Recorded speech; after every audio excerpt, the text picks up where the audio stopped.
So looking at a resistance band good morning, this is going to work down the back of your body, down your spine, into your glutes, and down your hamstrings, kind of like a deadlift, but it's going to be loaded a little bit differently. So what we're going to do is take our band here, we're going to step on it with both feet.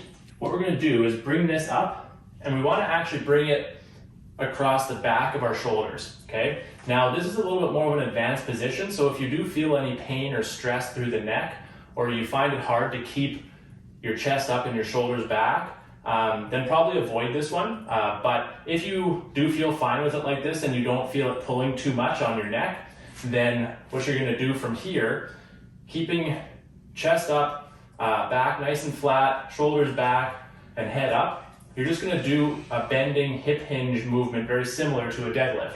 So we're gonna initiate pushing the hips back, we're gonna come down, right? We're going to loosen the band a little bit. We're going to feel a little bit of stretching along the back of the legs and the hamstrings. And then we're going to drive through the hips and squeeze your bum as you stand up. So obviously with the band placement, this could place, like I said, a little bit of stress through the shoulders and the traps and the neck.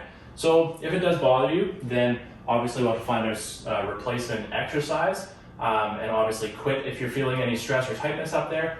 But this is a great exercise if you can manage it to get some activation on the hamstrings without having to really hold on to anything as you would with a deadlift. That would be a resistance band good morning.